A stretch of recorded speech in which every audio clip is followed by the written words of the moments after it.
વડાપ્રધાન નરેન્દ્ર મોદી લિંબાયત નીલગિરી ખાતે સભા સંબોધવા માટે હેલિપેડ પર હેલિકોપ્ટરથી ઉતર્યા હતા।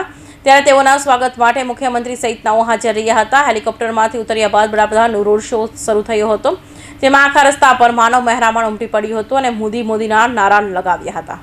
વડાપ્રધાન નરેન્દ્ર મોદી લિંબાયત ખાતે આવેલા નીલગિરી મેદાનમાં જાહેર સભા સંબોધવા સુરત આવી પહોંચ્યા હતા।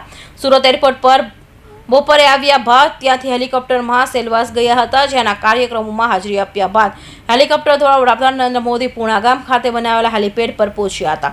વડાપ્રધાન નરેન્દ્ર મોદી હેલિકોપ્ટરમાંથી ઉતરતા જ મોદીના નારા ગુંજી ઉઠ્યા હતા। તો હેલિપેડથી નીલગિરી ગ્રાઉન્ડ સુધી વડાપ્રધાન નરેન્દ્ર મોદીએ રોડ શો કર્યો હતો। વડાપ્રધાનના રોડ શોમાં માનવ મહેરામણ ઉમટી પડ્યું હતું અને વિવિધ પોઈન્ટ પર સ્વાગત પણ કરાયું હતું। અલગ અલગ રાજ્યના લોકોએ જેઓને સુરતને કર્મભૂમિ બનાવી છે તેઓએ વડાપ્રધાનને પોતાની શૈલીમાં સ્વાગત કર્યું હતું।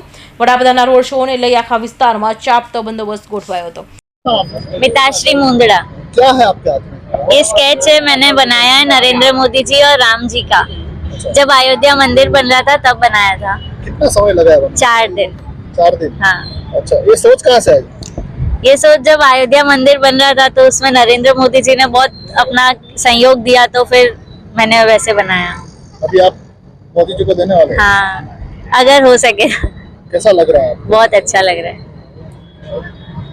આજે આપણા સૌના લોકલાડીલા વડાપ્રધાન અને લોકનાયક એવા આદરણીય શ્રી નરેન્દ્રભાઈ મોદી આજે સુરતની પાવન ધરતી પર આવી રહ્યા છે અને ખાસ કરીને ઉત્સાહ એટલા માટે છે કે આજે અમારા વિસ્તારમાં નરેન્દ્રભાઈ મોદીનું આગમન થયું છે। ત્યારે આપ જોઈ રહ્યા છો કે પાછળ બહેનો પણ ખૂબ જ ઉત્સાહમાં, ખૂબ આનંદના ઉત્સાહમાં અને જ્યારે સામે હોળી છે તો હોળીના ગીતો ગાઈને સાહેબને આવકારવા માટે આતુર છે। અને આજે લિંબાયતમાં જે નીલગિરી ગ્રાઉન્ડમાં આજે જે માનવ મેદાની જોશો તમે, તેના પરથી જ લાગશે કે આજે આપણા લોકનાયક નરેન્દ્રભાઈને આવકારવા માટે સૌ કેટલા આતુર છે।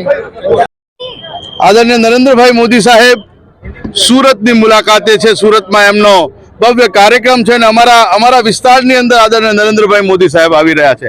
સમગ્ર વિસ્તારના લોકો નરેન્દ્રભાઈનું સ્વાગત કરવા માટે અહીંયા તલપાપડ છે।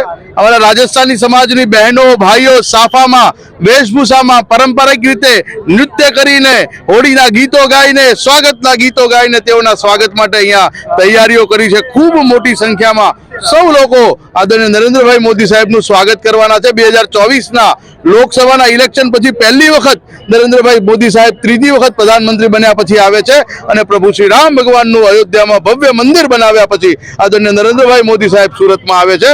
એમનું સ્વાગત ભવ્ય રીતે થઈ રહ્યું છે।